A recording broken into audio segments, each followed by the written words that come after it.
All right, go ahead and call to order this meeting of the Ames Parks and Recreation Commission. First item on the agenda is approval of the minutes from the September 17th, 2024 meeting. Move to approve. Second. All right, motion is from Reeves and second is from Isles. Is there any discussion? All right, all in favor of the motion, please say aye. Aye. Opposed, same sign. Seeing none, the motion carries. Next item on the agenda is a public forum. This is an opportunity for members of the audience to speak on agenda items that are not on the agenda. Would anyone care to speak in public forum? All right, seeing no one for public forum, we'll go ahead and close public forum. Next item on the agenda is a discussion of the Story County Water and Land Legacy Bond that is on the ballot this November. Yeah, so with this, we have Mike Cox, who's the director from Story County Conservation. He's going to go through and explain this to you and what it means for Story County and potentially Ames. And he did put a little pamphlet up here on the dais for all of you, but I will turn it over to Mike and let him go through and give an explanation of what's going on. And I'm sure he'd be happy to answer questions for you if you have any. Thank you, Keith. And yes, absolutely happy to answer questions. And we don't have to be formal about it. If at any time you have questions as I'm going here, feel free to go ahead and ask. As Keith said, my name is Mike Cox, Conservation Director with Story County Conservation Board. Been there the last, 13, 14 years now. Seems like 2, but it's been going well, and we've been very fortunate to bring a lot of improvements forward for the county, both for our residents and for our natural resources, and been very happy to have been able to be successful on doing those. A few years ago, we started talking about, the Conservation Board started talking about sustainable funding. And as you are all well aware, sustainable funding is sometimes difficult, oftentimes it gets more difficult as we go, and particularly in light of some of the changes that have happened down at this Capitol. And so, we look at what are, always trying to struggle and look at what are some alternatives, what are some ways that we can facilitate bringing things forward for the community, just like you do. And so often have to rely quite heavily on outside funding. And we feel very successful at doing that. There's been a number of individuals that have come forward then and formed a political action committee called the Story County Water and Land Legacy. Of course, I am not on that. And I am here just today to inform the commission about that, answer any questions you may have, talk about some of the things that should the citizens vote this in, pass this, some of the things that it would involve or it would entail. So having said that, we'll kind of jump right into it here. It is a $25 million bond repayable over 20 years. And it would be paid back based on levies, or I should say from levies on property taxes. You can see the 3 primary tax classifications there on the screen. The first one is residential. Median household in Story County is $229,000 assessed value. So based on that median household, the cost to that household would be $2.60 per month. On an agricultural basis, and as you're well aware, all of these are calculated differently when it comes to calculating taxes and assessments. So on the agricultural basis, it's $1.77 per month, and that's for every $100,000 in assessed valuation. And then on the commercial side, it's $2.83 per month for every $200,000 in valuation. So those are all a little bit different. And before we get any further, before I leave those numbers, I just want to explain that those numbers are predicated upon the county going into the bond market and selling those $25 million bonds day one. So that's how those numbers are derived. But I want it to be clear that that is not the intention of the county to do it that way.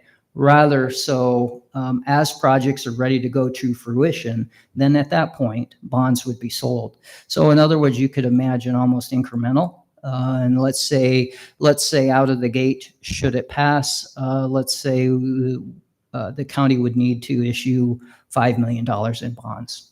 And so that's all the debt service is on the 5 million, principal and debt service is on the 5 rather than the 25.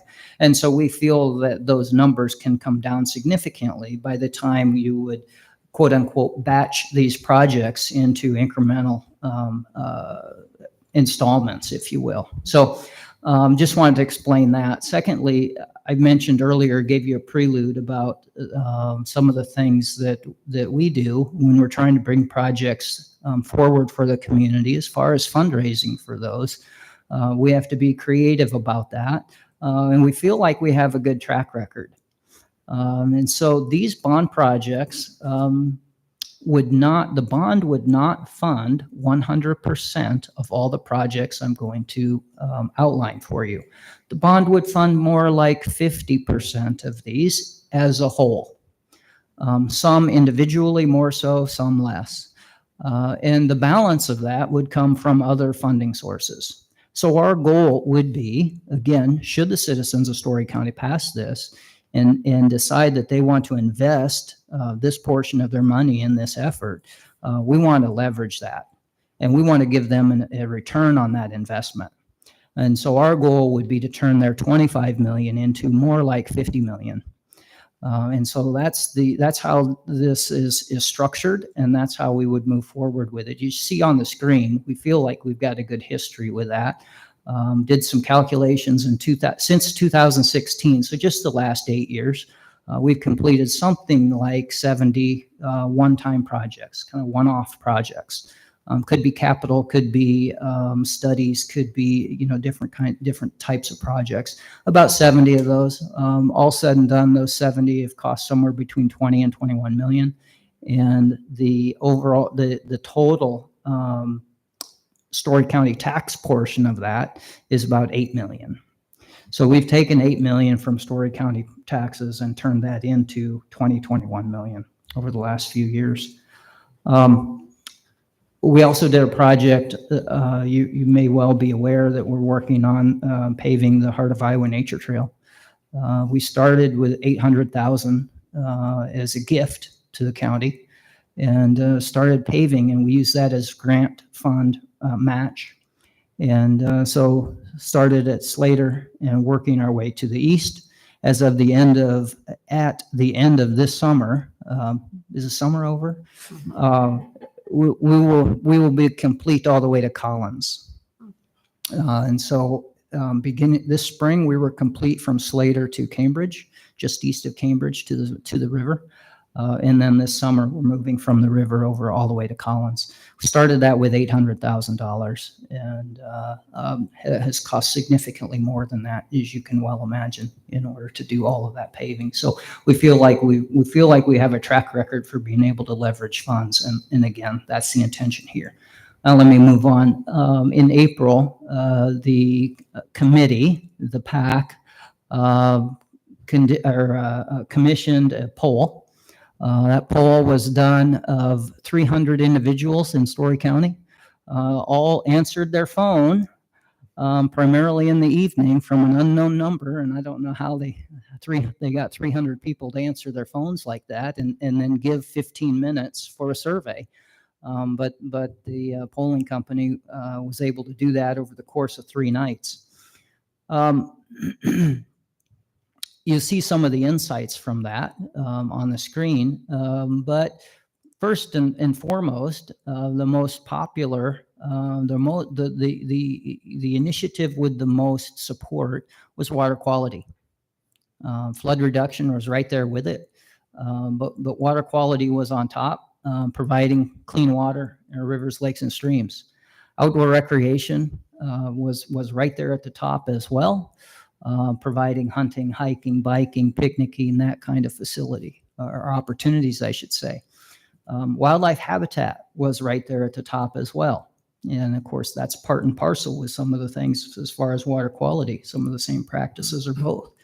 And then the last one here on the screen is more hiking and biking trails, connect our communities. And I know that you know the importance of those and the value of those, what they can bring for our communities and our quality of life. So those are some of the primary takeaways that came from that poll.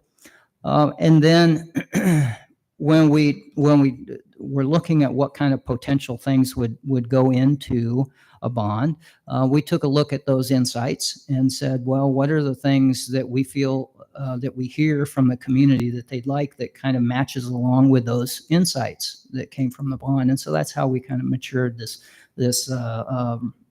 menu, if you will, or recipe of different projects.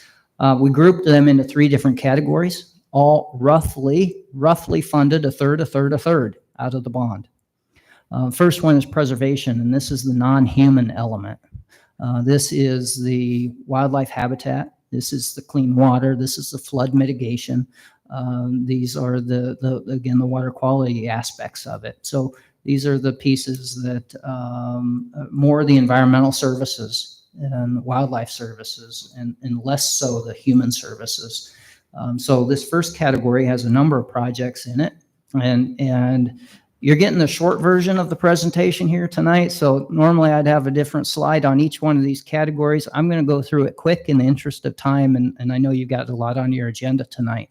But these projects are what's in the preservation category, if you will. First one, Greenbelt Buffer acquisition and restoration. As you're aware, the Skunk River has a fairly established, fairly protected buffer between Ames and Story City. But that river really doesn't from Ames to the south. So this, in most of that Ames to the south at one point was channelized, as I'm sure you're aware. But this project would look at establishing buffers along the river, again, south of Ames all the way to the county line, south of Cambridge. So that would be a piece of this. Yes, some land acquisition would be involved in this, all from willing sellers. People that want that land to go into permanent habitat conservation values. Next project on the list would be stream bank stabilization. Again, this is going to really focus on the Skunk River. We know that a lot of our nutrient loading into our waters comes from bank erosion. We know that phosphorus, namely, comes from seeding of banks into rivers. And the more that happens, of course, the more phosphorus we have in our rivers, lakes, and streams, and the more algal blooms, the more other problems that are derived from excess phosphorus. So we really want to make efforts to stabilize those banks, to keep that soil on the land out of our rivers. And so that would be a primary piece of this, but to put perennial, probably shape slopes back, put perennial vegetation on those banks to protect those.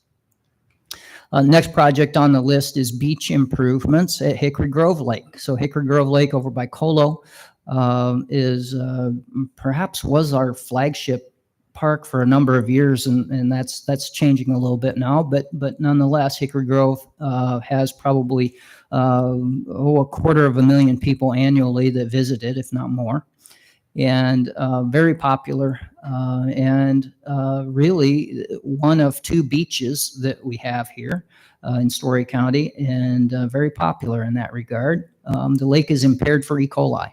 As you know, E. coli is an indicator bacteria, and the lake has been impaired for that for a number of years.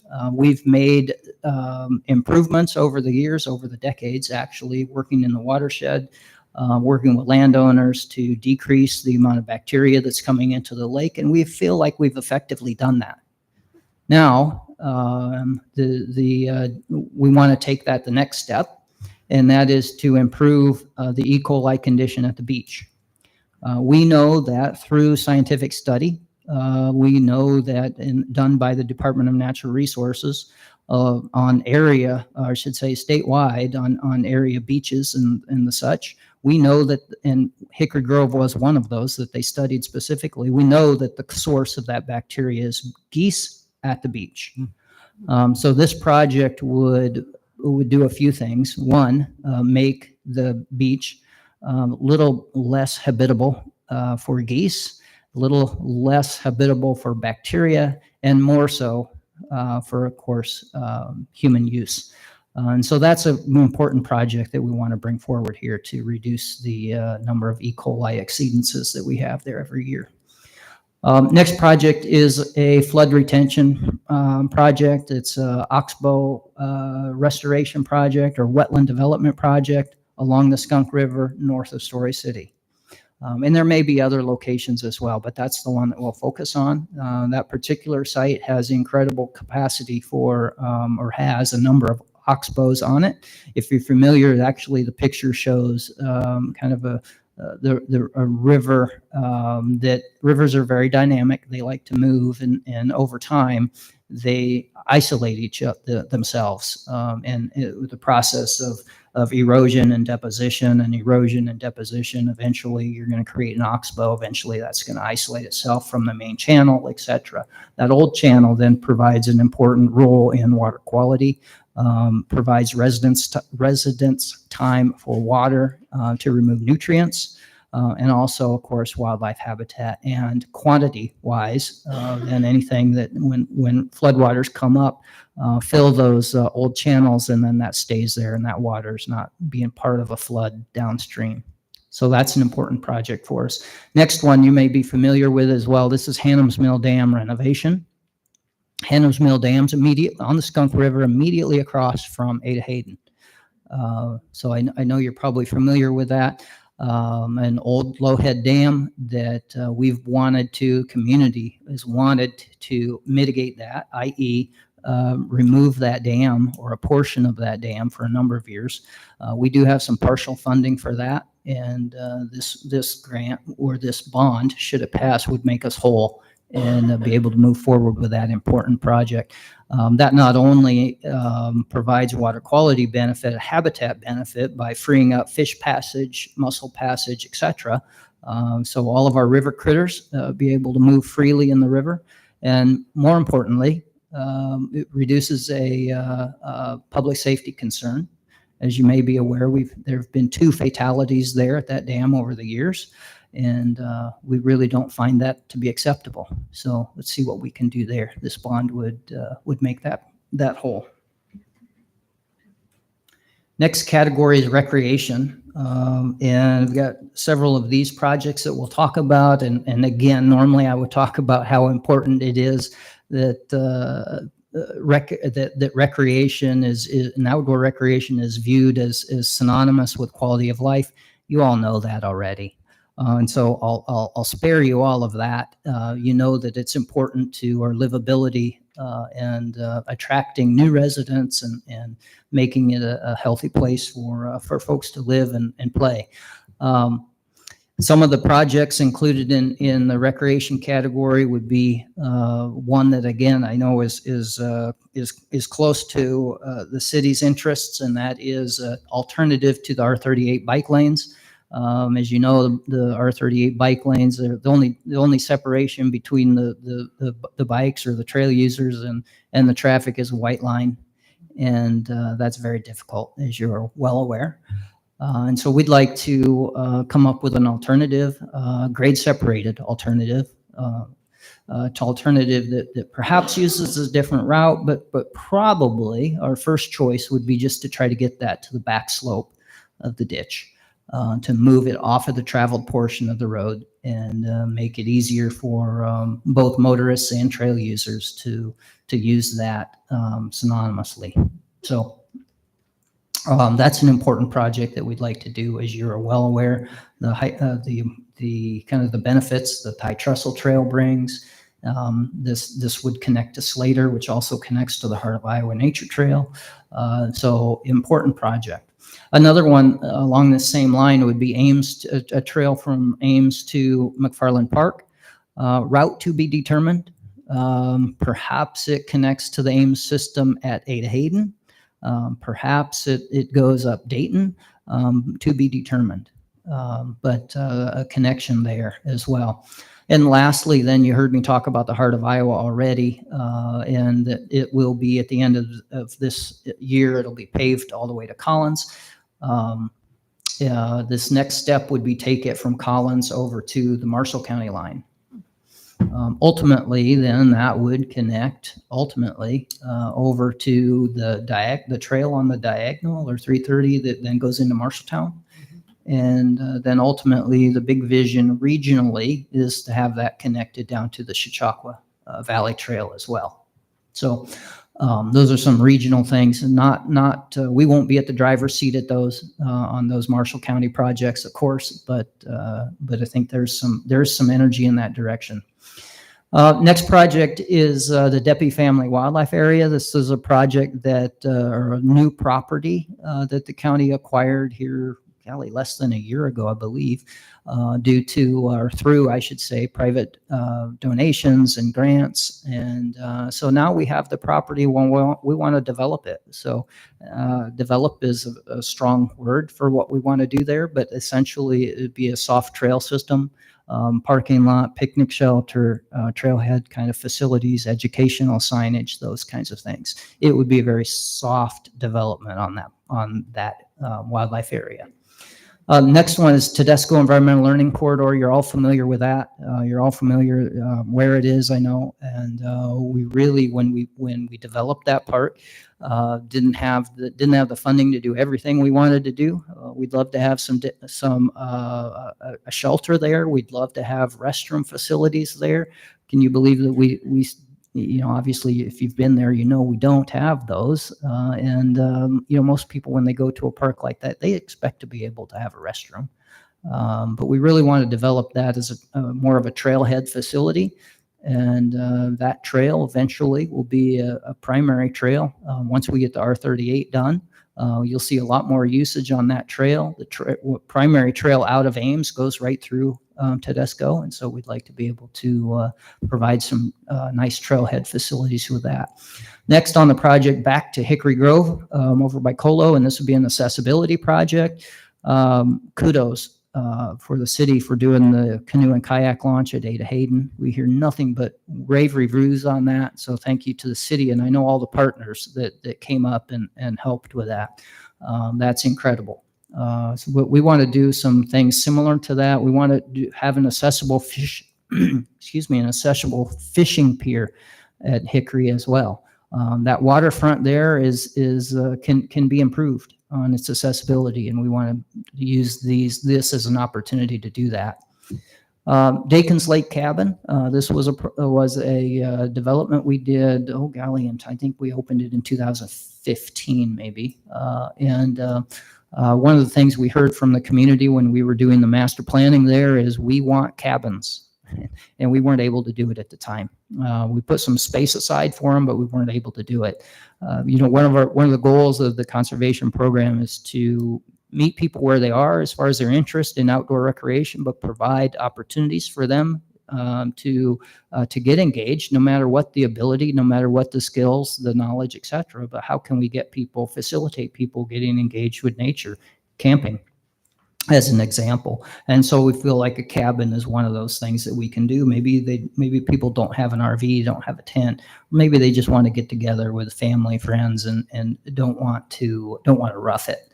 And so this would be a nice opportunity. Last one on this category is some water trail access improvements, and I know that you just did one a few years ago now. I guess time flies, but River Valley, and we just completed one north of Ames at Soper's Mill. There's two more on the list that we'd like to get done. One is Anderson Access. That's on 170th Street between Ames and Story City. The other is Shrek Access Point, and that's down on Highway 210 south of Cambridge. So both of those need some significant improvements, not unlike what was done at Soper's Mill. And probably not to the extent of what the city did at River Valley, but still nonetheless a phenomenal improvement. So we'd like to be able to offer those. Next category is education. And for those of you that are aware, I think most of you are, but Story County Conservation has a phenomenal environmental education program. The education program is in every school district in the county. I think probably with few exceptions, every school child in Story County goes through the environmental education program that we have. Exceptions might be homeschool groups that aren't, or families that aren't part of a homeschool group. And so there are very few exceptions to that. We have an incredible demand on facilities from our schools, and we need to be able to meet that demand that we can't meet it right now. And so this project, or this category, has a couple projects. The first one is McFarland Park improvements. This would make more space available for classrooms, and at the same time then would develop a new visitor center, a new nature center there on that at McFarland Park. So both of those facilities would be hand in hand. And the new center would be kind of a public, that's your public museum space. It's your public meeting space. And an opportunity for us to, again, facilitate people getting involved with nature. Last one I'll talk about is this outdoor recreation initiative, and I've talked about our kind of our goals with helping people get involved with nature. You all saw this. I know you did during COVID. The number of people that got out in the parks, right? Very high. We saw the same thing, and of course, it wasn't just Story County; it was nationally and beyond, I'm sure. But I think that just proved a point that people do enjoy getting out in nature. It is rejuvenating, and not only because they have to, if they want some exercise in some cases, like during COVID, but if you wanted to buy a canoe, if you wanted to buy a bicycle, a tent, that was probably pretty hard during COVID because most of them were sold out. It was almost as bad as toilet paper, I think, for a while. But at any rate, we know it's important, and we know people come into it with different interests, and we want to be able to meet those people where they are. And if they're interested in learning how to snowshoe, if they're interested in learning how to cross-country ski, if they want to start canoeing, paddling, if they want to go backpacking, you pick your passion. We want to be able to provide, enable those people to get the skills and the confidence necessary to go carry that skill on their own for the rest of their lives. So that's important, and that's the last thing that we would do with the bond is that initiative. That's all I have on the projects. I'll talk briefly here about who is on this committee, and I'm going to keep that brief. I won't read them all. You can see those names. I think you know many of those names. The goal of the committee was to get a broad spectrum of folks in our county that are interested in moving these kinds of improvements forward for the betterment of the good in the county. And so those folks are the ones that have been involved with it. And they're the ones that have raised the money for the campaign and are coordinating that. So with that, I would take any questions you may have. So you talked a little bit about the acquiring easements to the south in terms of connecting a trail connection to the north to either McFarland or Peterson Park. Is there an opportunity to acquire property or trail easements along the Skunk between Ada Hayden and Peterson Park, or is that just too challenging? I know the city faces challenges acquiring easements on the east side along Skunk River, so I don't know. Anyway, I know you're familiar with some of those challenges, and so we share those. So I will say that with this project, we're probably not looking at. In fact, I think I can say with fairly certainty that we're not looking at a trail along the river right now with this bond because of some of those challenges. Instead, we'll look at a concrete trail that will connect the system somehow. And again, we don't know exactly where that's going to be. Is it up Dayton? Is it somewhere from connecting A to Hayden? There's logistical issues that'll have to be dealt with, but right away will be an issue that we'll have to handle. So,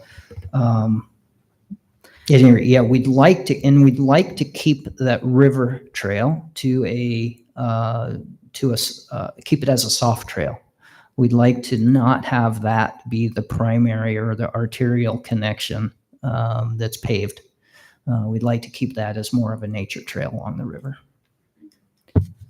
And then the R38 spur that connects to Tedesco, I've ridden that several times. Parts of it are very nice, and parts of it are very cow-y through the complex facility. Mostly just, I'm wondering with the R38 extension and like putting a grade separated path there, if there's plan for just like general landscaping. The part that's challenging is when you turn west, but then like the gravel road is there and it's very dusty in addition to the cow smell. But that's like the harder thing is the dust from the gravel road. And so just like doing some like with the spur, you'd have plans for landscaping along the path just to make it a little bit nicer trek. Yeah, good question. So, with I think the diagonal portion of that trail follows an old rail bed, as you're well aware, and then we get to 260th, and we then follow the road.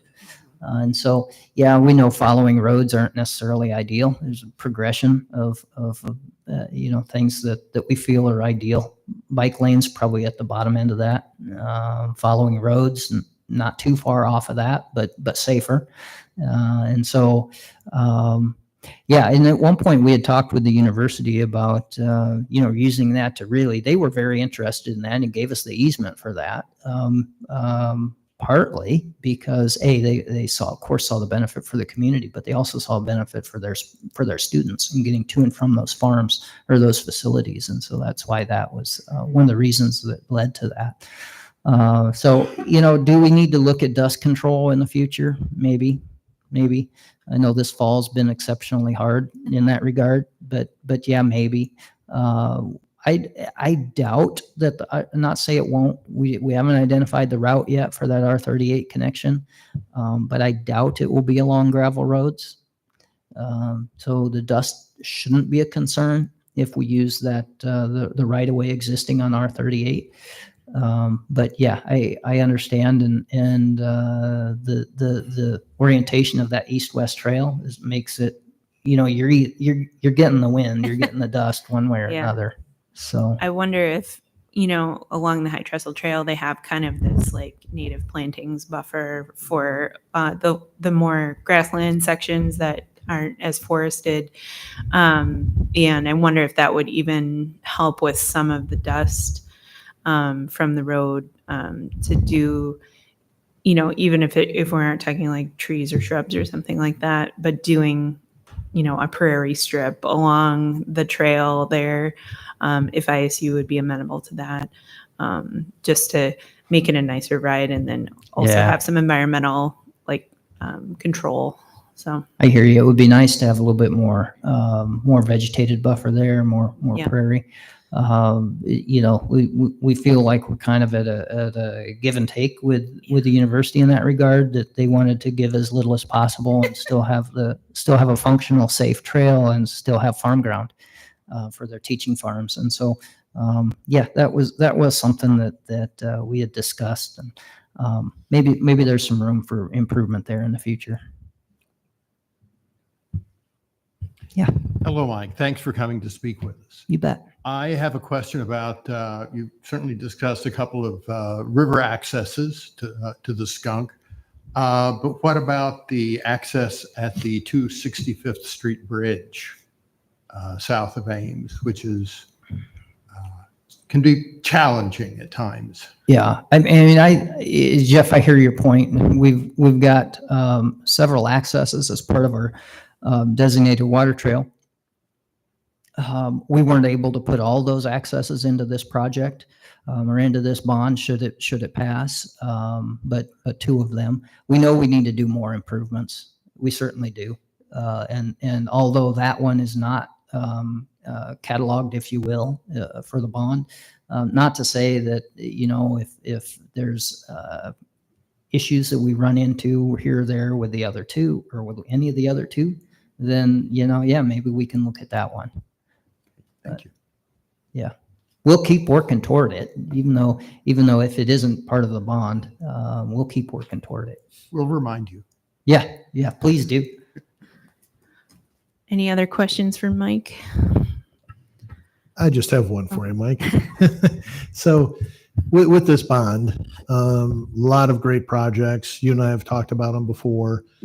What happens if the bond doesn't pass? How do you go about prioritizing, these projects, and how many of them will you be able to get accomplished without the bond passing? Sure. So some of these easier than others, of course, as you can well imagine.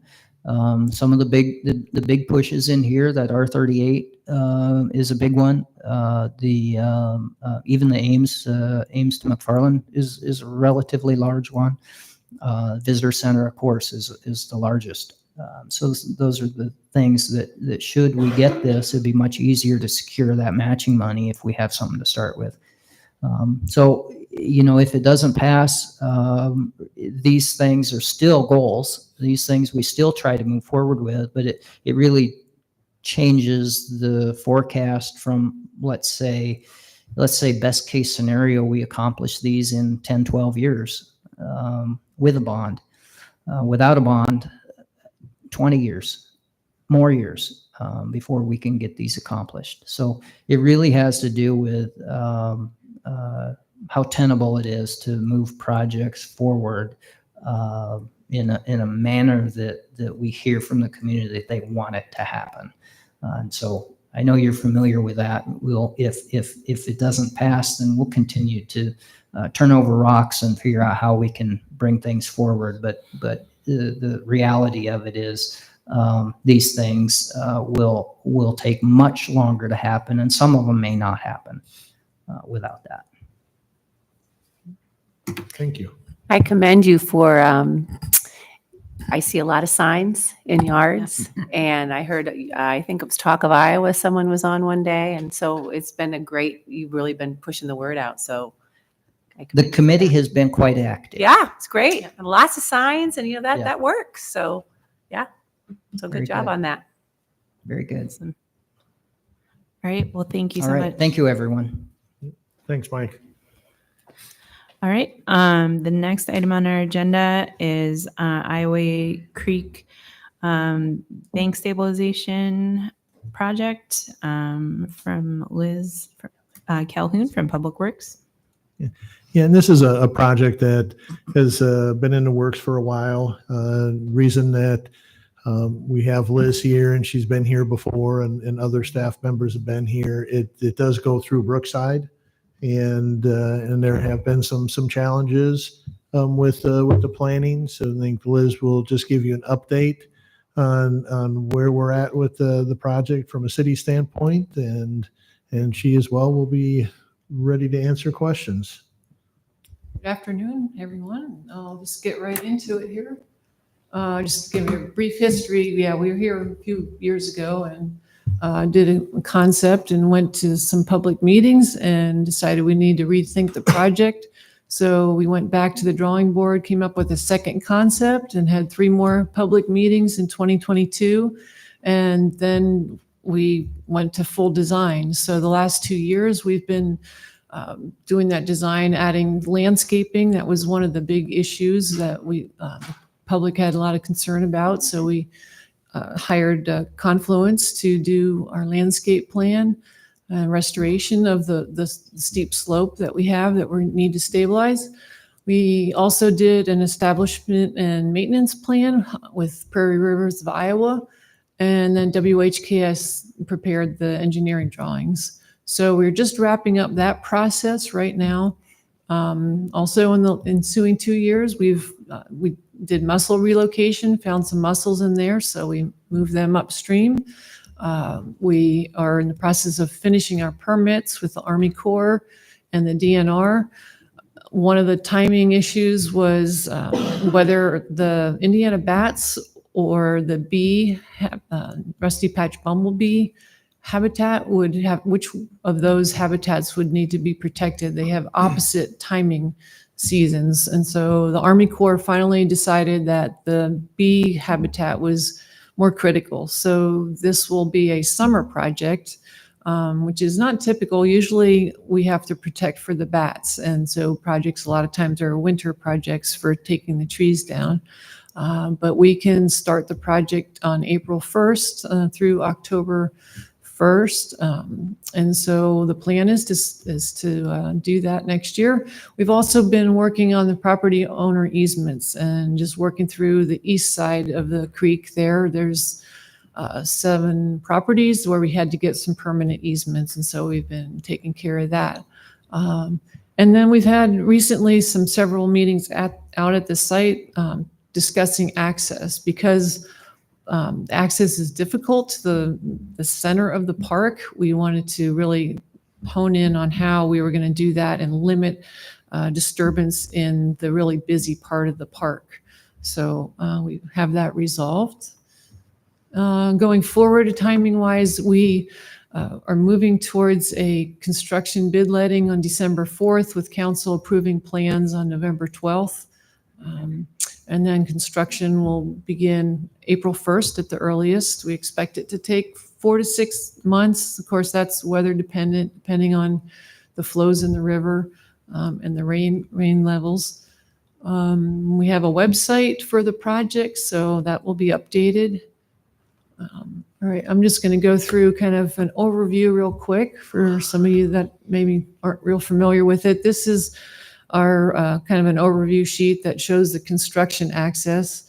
And what we decided on was that the southeast corner off of 6th Street would be how the access for construction would come in. And then we would have a few stream crossings to access the east side, or get across to the west side and then back to the east side. That middle section there is where the steep slope is that we need to flatten out and stabilize. And I'm going to just move to the next slide. Yeah, here. maybe Liz, on that Yeah. last slide, maybe just one of the things that has been a real challenge, and this has gone through several iterations in regards to access, like Liz had mentioned.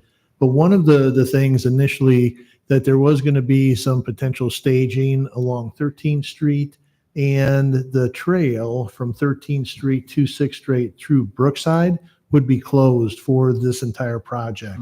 So there was a lot of conversation, and she mentioned about the lately with some on-site discussions and conversations and walkabouts type of thing. So this really is the best case scenario, that we're not doing staging off of 13th Street, and we are able to keep that path open, through Brookside, because there are a lot of people that use it for commuting, to go into South Ames and getting to North Ames and so on. So I just want to, mention that that was something that there's been a lot of work done to try to keep that trail open, and this accomplishes that. Yeah, there will still be like brief periods where we may have to close it, but it'd be very limited to when we have to do the work up in that northern section. But we're phasing this to that they're not going to be ripping up the whole entire project. They're going to do it in sections. And so we're really going to narrow down that timing on when that path will have to be closed. But it would be just to be able to get up into the northern part above the pedestrian bridge. The rest of the time, except for there's one other little minor time where we have to relocate a path and the drinking fountain, there might be a little closure there, but the majority of the time, we're going to allow that access, the trail to stay open, and the construction access will be closer to the creek during the project. And this is just an overview of the landscape plan, just to kind of see how those yellow areas are like along the creek and the different seating. I'm just going to move to the more below up, but that kind of gives you the overview. And this is the section off of 13th Street. So the left side is just off, or actually that's right, this is reverse. 13th Street at the top of the sheet. So the creek is actually running east-west through here. And on this part, we're just going to be putting in-stream features in, some J-hooks, just to try to push the water in towards the middle of the creek to keep the banks from eroding anymore. And that will help to stabilize that sandbar there as well. And then there's also some root wads that will help protect the edge of the stream. But we won't be doing a lot of vegetative stabilization through this section. It's mostly just the in-stream features. And then moving downstream, so now the creek starts to bend and go more north-south. And this shows the 3 types of seeding that we have in this area, the stream bank seeding, and then the purple is the oxbow seeding for the oxbow. Let me just explain what's happening in that middle area.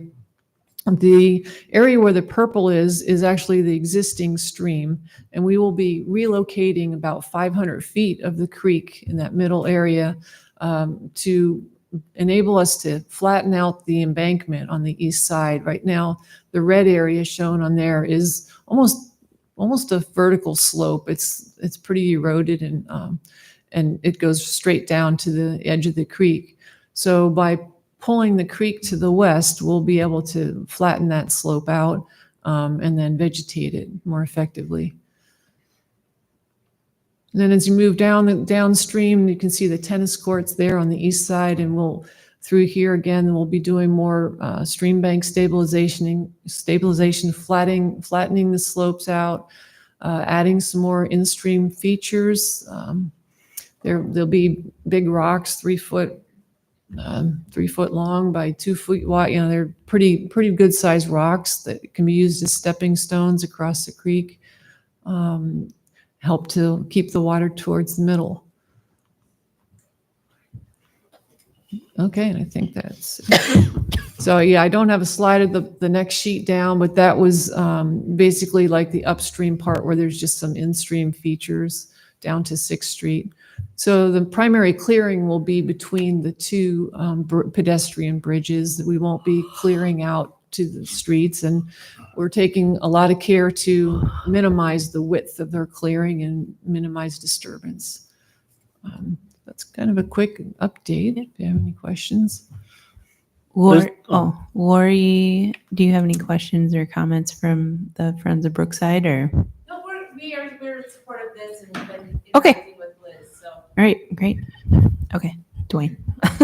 One of the things, if I remember right, a couple of years ago, you were trying to do this in the wintertime so you could get the equipment in, make it a little easier, a little quicker. Now moving that to spring, what kind of challenges is that going to bring and cost increases? Yeah, and that's a big part of why we want to do this in phases, to really not have the whole site opened up. We have the construction plans.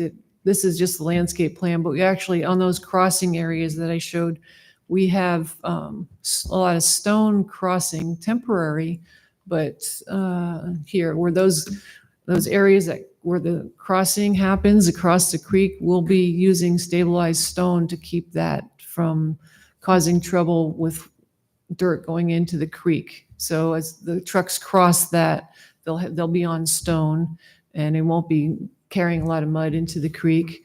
Yeah, we're just trying to limit the disturbance primarily, and as soon as the disturbance is made, the grading happens, we're going to put down matting very quickly after. So that's how we intend to do it, to minimize the amount of open ground at any one time. So it's challenging, but and also The earliest they could go in would be April 1st, but we're going to really keep an eye on the weather. It may be more of a summer, fall project when the water levels go down. One of the other challenges in this is just how we manage the creek during construction, because we need to fill the east side. So where does the water go while we're doing that? So we may be building the new channel in 2 phases to be able to build half of it, move the creek to that half, and then build the rest of it and move the dirt to the other side at that point. So it's going to be tricky, but we've thought through it. We have a suggested sequence of construction for the contractor. If they come up with a better plan, we can modify that, but we want to at least show them what we think, how it can happen, and still not have the whole site open at once. So, yeah. You've had some of these large stepping stones in Munn Woods for a few years now. Have you noticed reductions in sort of like stream flow rates, or, to help minimize erosion after that project was completed, or did they seem successful? I don't know. I haven't actually gone through there. I was out there and I noticed that they are pooling water behind with the low flows right now. There's one crossing there where the rock just is holding the water back.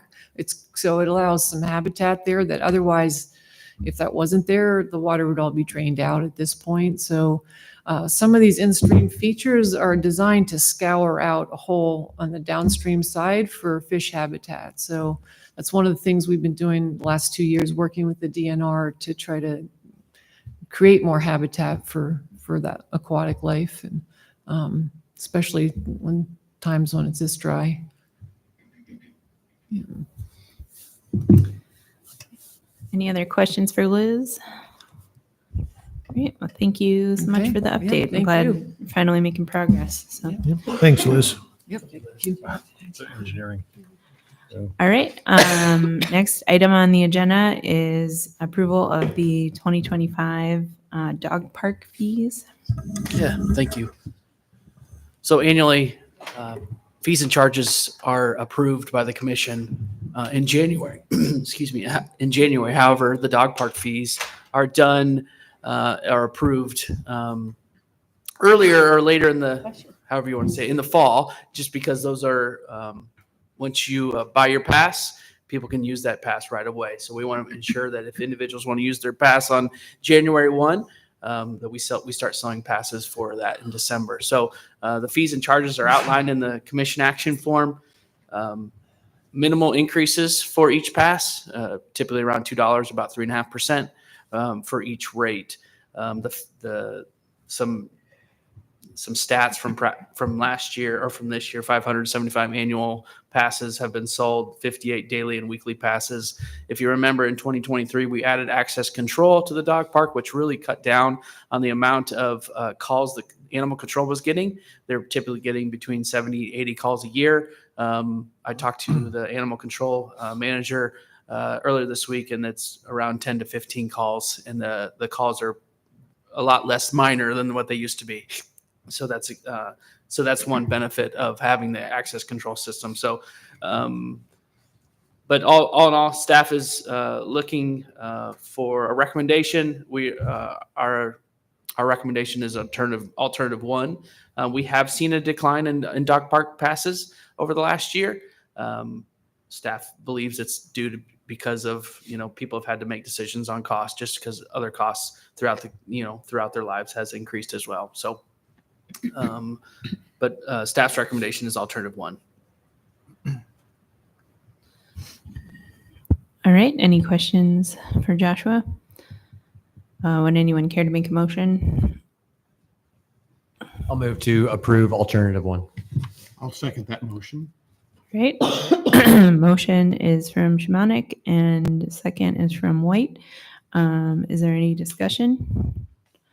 All in favor of approving alternative 1, please say aye. Aye. Opposed, same sign.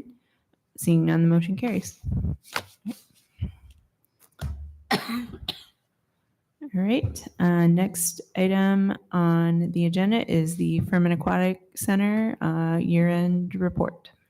Yeah, we have two of our staff members, Leanne, who is our aquatics manager, and Nate, who's out at Homewood most of the time, but during the summer, he takes care of concessions and admissions. So the two of them will lead us through the report. Awesome. So we're going to talk about the 2024 season report, and I'll just kind of run through this. You have the detail on the report, but if you have any questions, feel free to ask at any time. So the facility goals is to provide a safe and swimming environment, a quality aquatic experience for all. We follow the alignment with the city's perspective on goals, and we'll talk a little bit more about that and how we try and deliver that quality experience for all. So this year we had quite a few maintenance and improvements that were done. As you can see, there's quite an extensive list there. We were open for 101 days as our season. This year, unfortunately, we had a lot of weather yo-yo. It would be cold one day and then hot the next. So we were closed 12 occasions out of that for weather, tot time, a lot of low temperatures early in the morning during that top time for them. And then amenity closures, 23 occasions, but I want to point out 7 of those were at the beginning of the season when school is in session, and 16 towards the end of the season when college kids are starting to go back and school is in session. So those are our difficult times for staffing. And majority of my staff are high school or college students. In fact, I only have 2 that are not. A little bit of the missions and concessions side with staffing. There's 1 head shift leader, 4 shift leaders, and then 23 cashiers.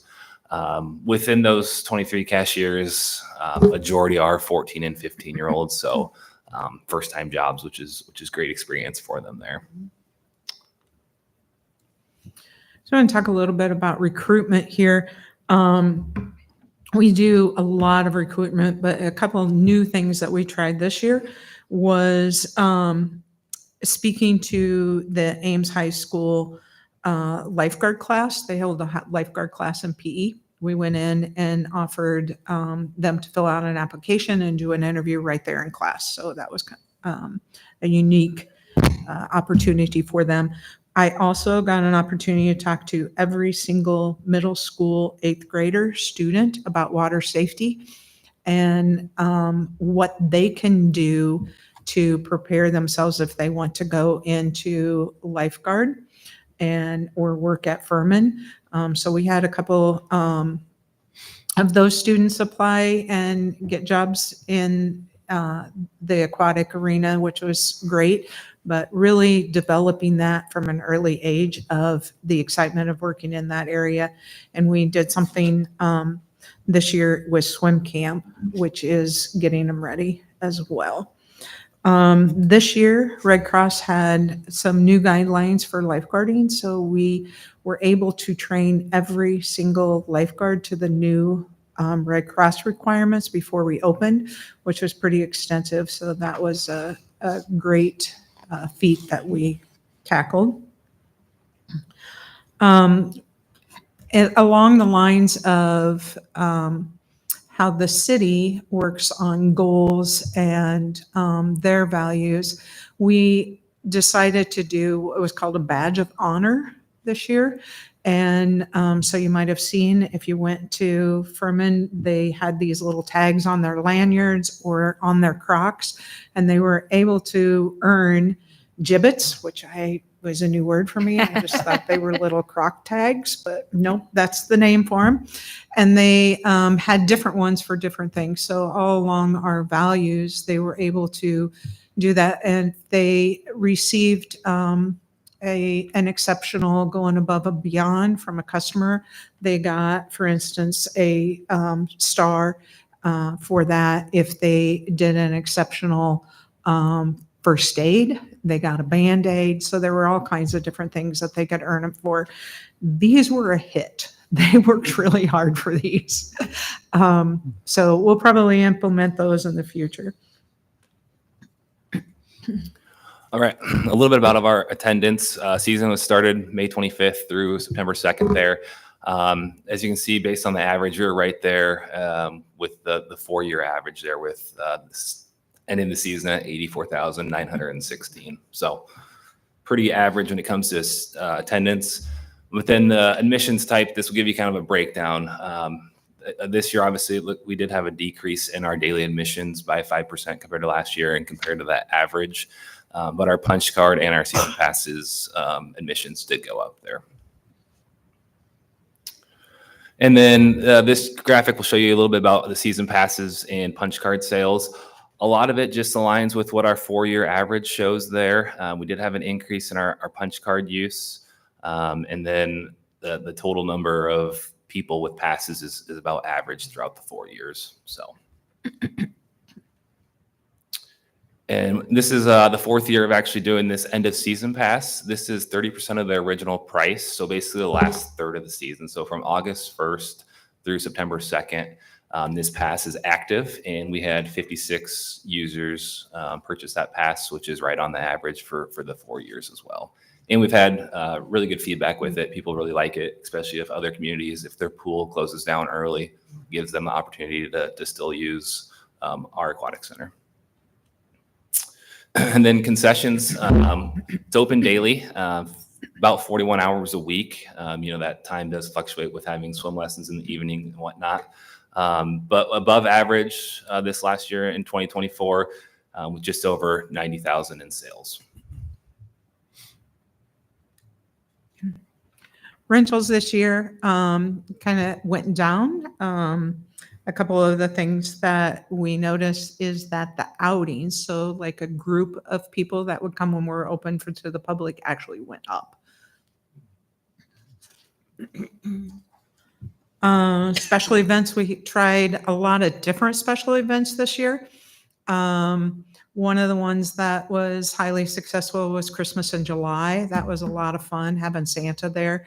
That was a new program.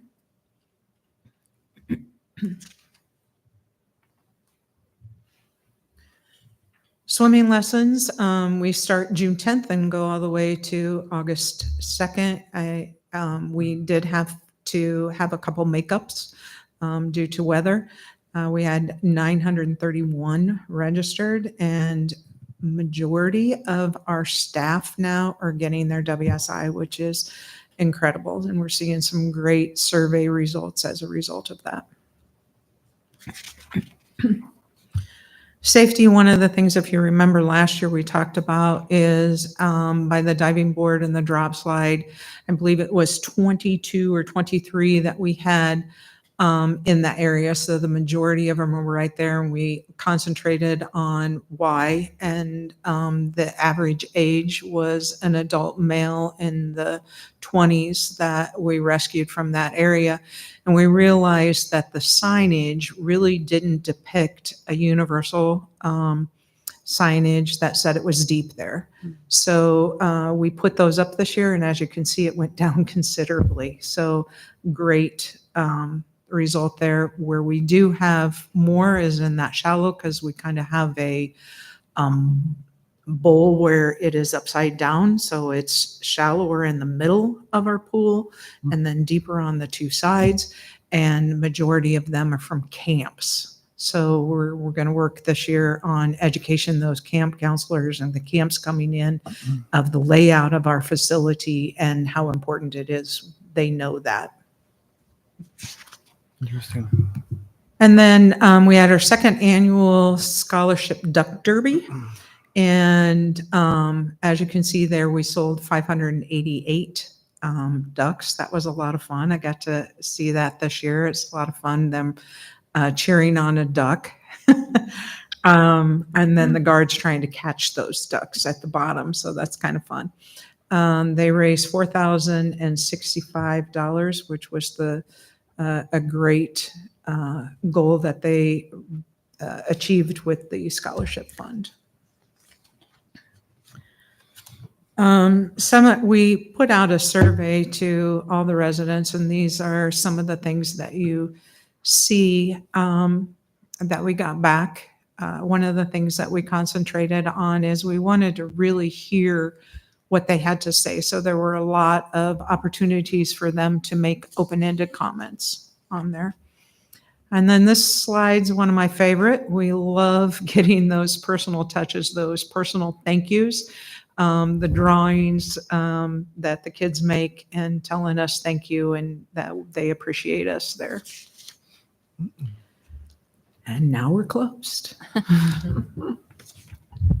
Questions?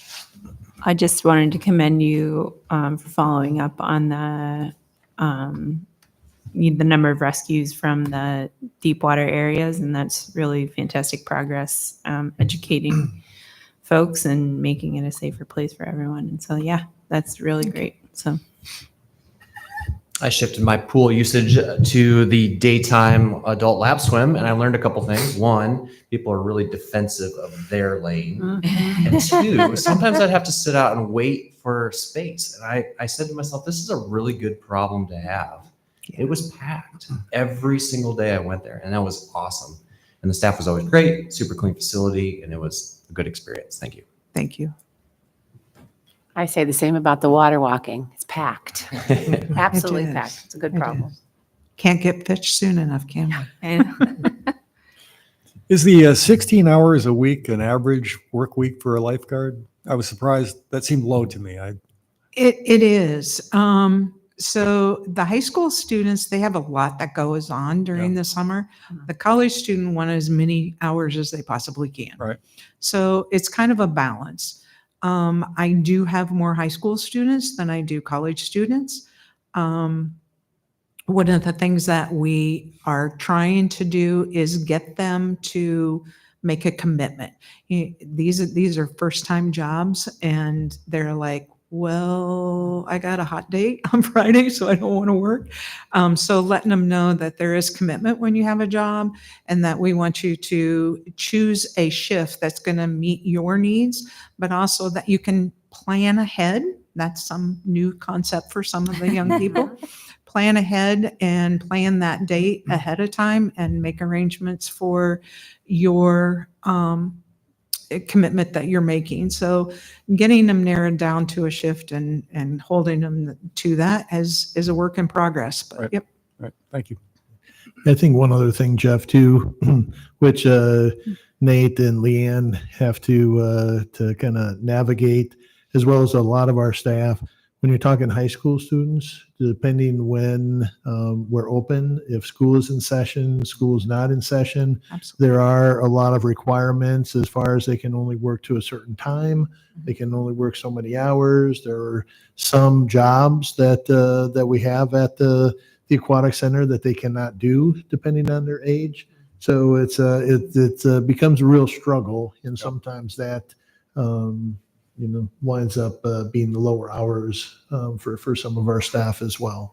Absolutely, because we do have some that are very committed and want to work more, but then we have limitations that we have to say, no, this is as far as you can work. Thank you. Maybe you need some older guys to be like. yeah. Yes, I hear there's a couple of people that come, but for daily lap swim that we can probably get in a lifeguard class and water workers. December 1st, we're opening the jobs back up. So Absolutely, Oh my absolutely. gosh. Get your application in Does it early. come with water wings? We don't allow that on the lifeguard stand. I'm Doesn't look- sorry. Not a good look. Yeah, I think that test where you have to swim down and pick up the dummy and back to the surface in 90 seconds or whatever that, I don't know. It's not that bad. It's not that bad. But yeah. Well, thank you so much for the update and congrats on another great season. So. Thank you. Thank you. All right. Next items on the agenda are project updates regarding the indoor aquatic center and the Shanker Plaza. Yeah, so just a few things with the Fitch Family Indoor Aquatic Center. Last time we talked about that we did have an issue with the pump pit and the backwash basin. Like to report that that has been removed and reconstructed appropriately with the vapor barrier underneath it and everything. So that is taken care of.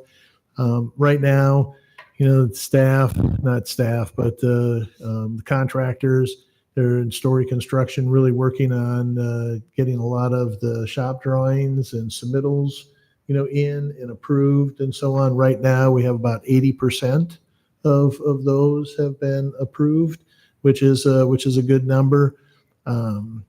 We're really waiting on the precast panels right now. If you go by, a lot of the steel for the roof decking and everything is on site.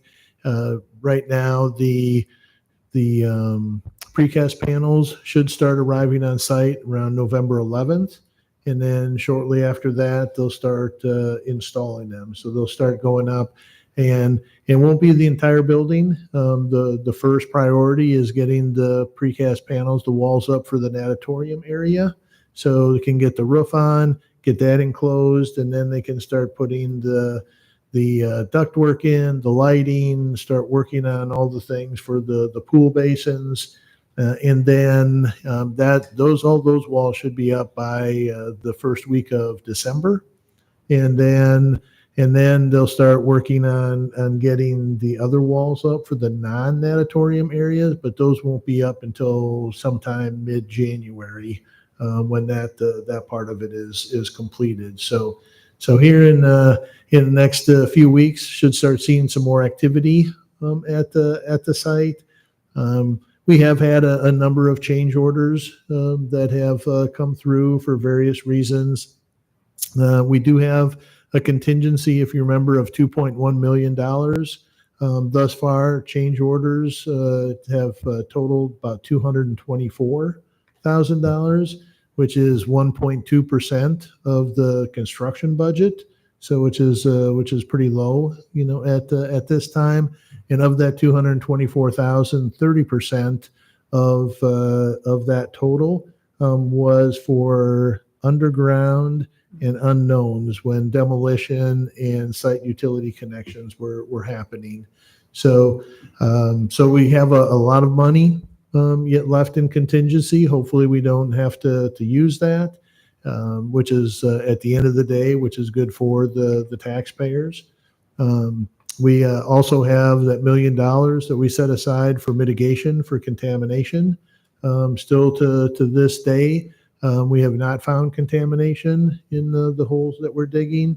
We haven't had any groundwater, so to speak, that has been flowing into any holes. So that's a good thing. Hopefully, that continues when we start digging the basins. So there's a lot of positives, that have been happening, and people going by and not seeing a lot of activity. That should change, like I said, mid-November, into December.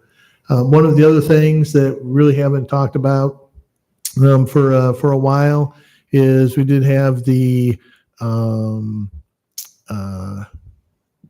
reinvestment district application, that we put with the state of Iowa. And just in a nutshell, we had to do an area, kind of identify a reinvestment district in the downtown area, which the aquatic center is part of that area. We did get an initial award from the state with the reinvestment district of $10 million, which, and this was, almost 2 years ago now. And we have been waiting for the Link project along Lincoln Way. So how it works is any new development in that reinvestment district, any state sales tax gets submitted to the state, and then it gets rebated back to the city. And then we can use that money to pay off the bond debt, because we're going to have to issue bonds to pay for the construction. So really not a lot happening with that, but just recently at the last council meeting, or not last council meeting, prior to that, there was a special meeting held, and council did direct staff to submit a final application, which was needed. So we did that, and we just have not heard yet from the state if it'll still be that 10 million or if it'll be a reduced number. There are some differences with the Link project that's actually been reduced with some of what they have been doing. That has not been finalized, but so there still is a possibility that we could, get several millions of dollars to help pay off the bond debt, for this project. So if once we know more, I'll give you, another update on that. So any questions about the Aquatic Center at this point? No? If not, I'll move into, the Stephen L. Shanker Plaza. If you've been by it, or if you remember what it looked like a month ago and now what it's looking like. So a lot of things have been happening. There was some concrete that was not bonded along the spray pad. That was taken out. That was redone. It's bonded.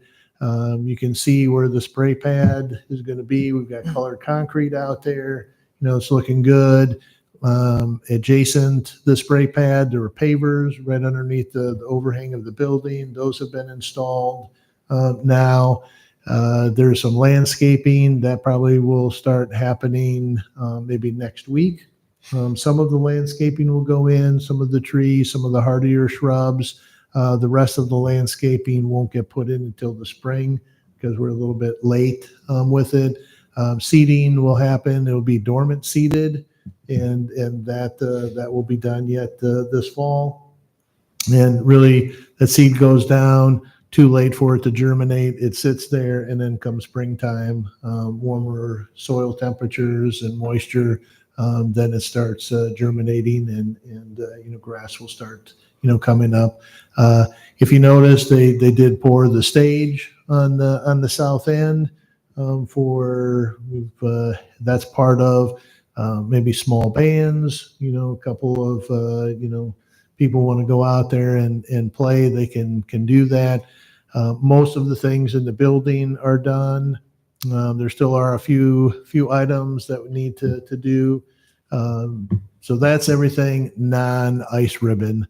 The ice ribbon, at this point, we're still working through the options. I think we mentioned last time that we did receive 4 options from Henkel. Our experts have looked at that, and there is some additional information that we need before we can do or make a decision. So we're still waiting on that information. So really no movement on the ice ribbon at this point. So any questions on either of those 2 projects? Any timeline when they might get you answers on the ice ribbon? Nope.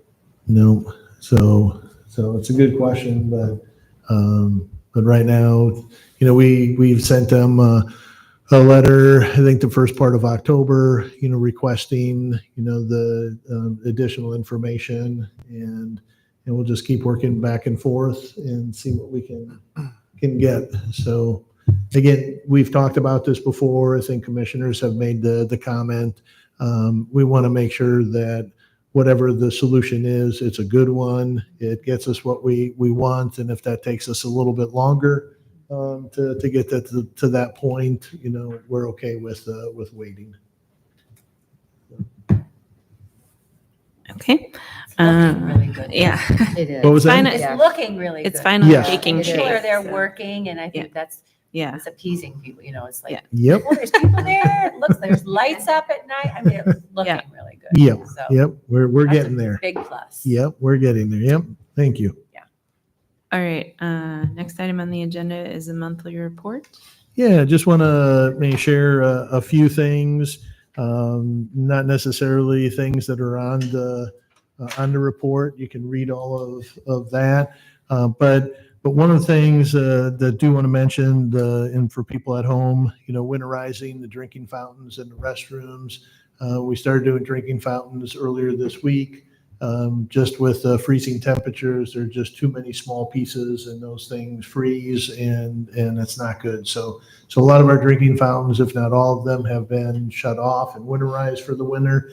Now we're talking in lows, maybe 40s, 50s over the next 10 days. So eventually we'll start getting to winterizing the restrooms. We'll keep them open as long as we can, but we've got to shut them down at some point because we just can't have those pipes freezing, and which Dwayne knows all about that.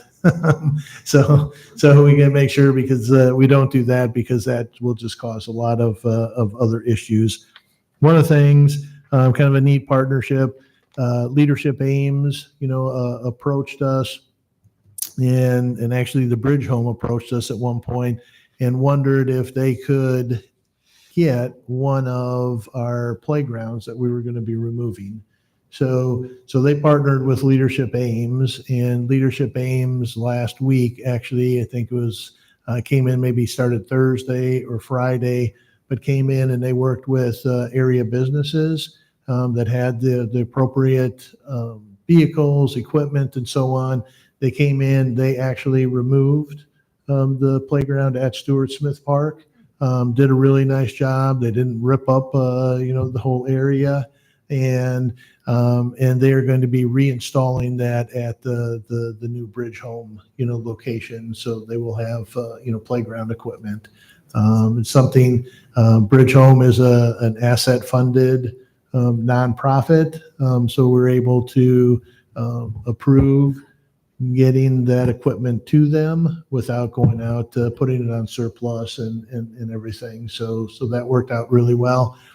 We should be getting equipment coming in here maybe by the end of the month, maybe first part of November.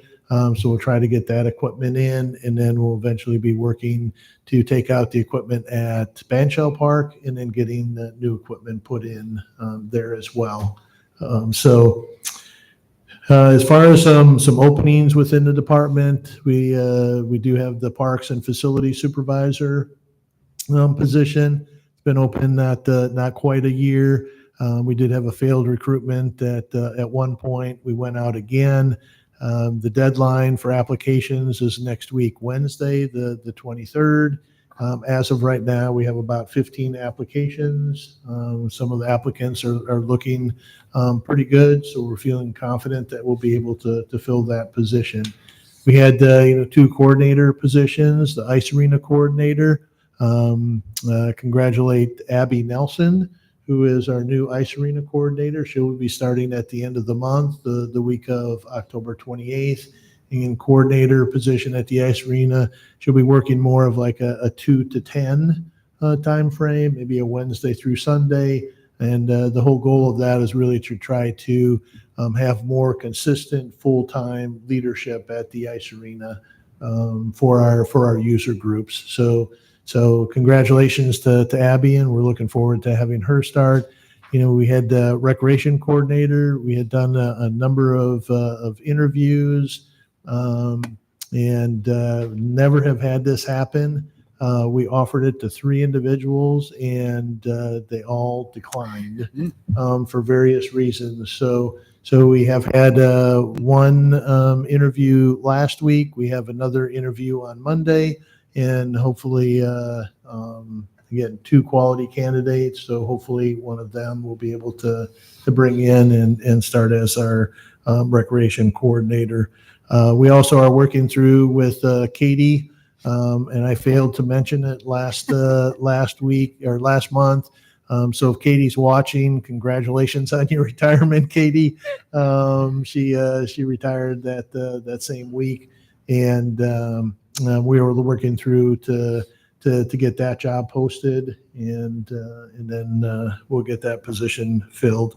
And then the last thing I would say with Homewood Golf Course, we generally close at the end of October. But again, with the temperatures that we're looking out 10 days, November 1st through the 3rd, looks like we'll have high 60s, maybe into 70s. So we will most likely stay open into the first part of November and give people an opportunity to golf. And if you look at the number of rounds, last year we kind of shattered records for the number of rounds played, and we're already ahead of that pace for this year. So and with the nice weather that we're having, we'll probably set another record for number of rounds played out at Homewood. And kudos to all of our staff. We wrapped up the summer, so Leanne and Nate, all of our park staff, Pat, who takes care of the grounds out at Homewood. Everybody does a phenomenal job. And again, people don't understand, we have 29 full-time staff. We have 400 temporary staff that work with us throughout the year. And not always an easy task, filling all those positions, but our staff does a tremendous job, and publicly thank them for everything that they do, and all those temporary staff. They make the world go round for us.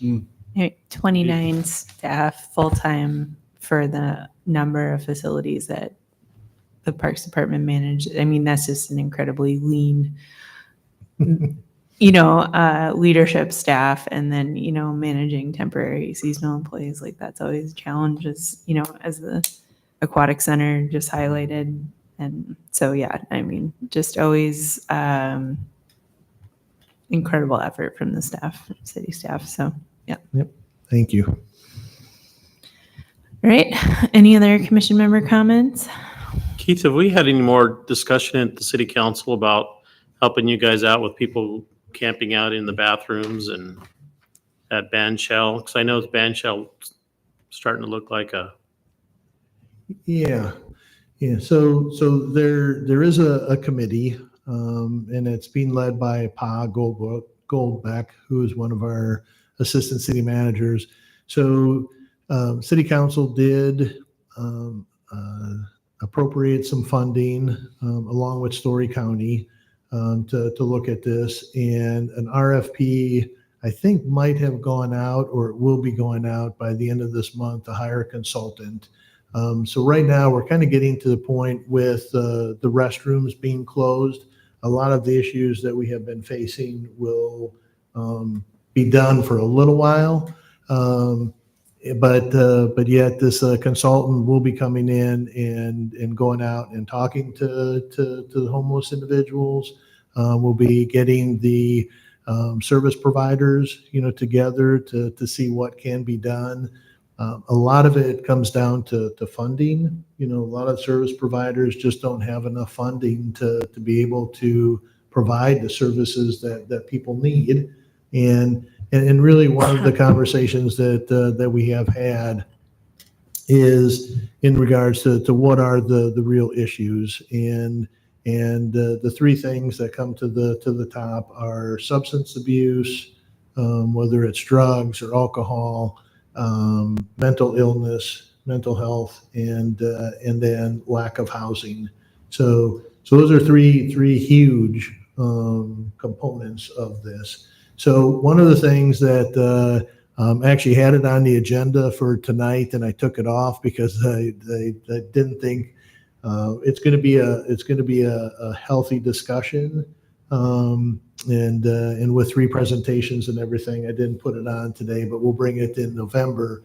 Is one of the things that we can look at is what are our park rules, and there are some things that I think we need to be looking at, and we are going to want to get public input, on these items as well, and looking to, with the spray pad here, we'll have outdoor showers, we'll have year-round restrooms.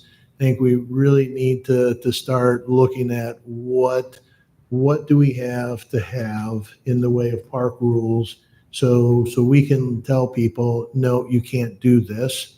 And if we tell somebody, no, you can't do this, and they continue to do it, then we can get the police to come in. And, in some cases, it may wind up being, a no trespass order that gets issued.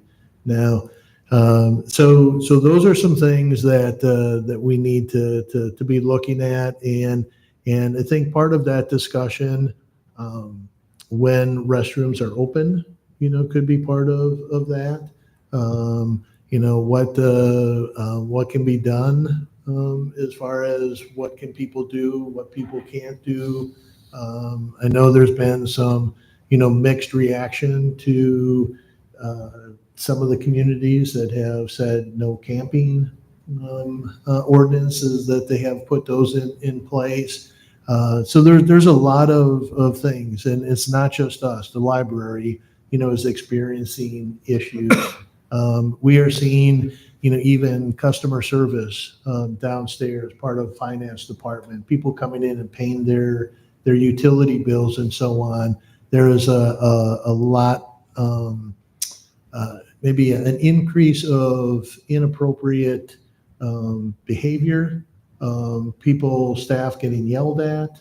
How do they handle those situations? So it's broader than just parks and recreation. And I've said this before, it is not an easy task. It's not an easy thing to solve. So we're doing what we can. We were having, conversations. We still have, 2 staff members at Banshell and at Brookside.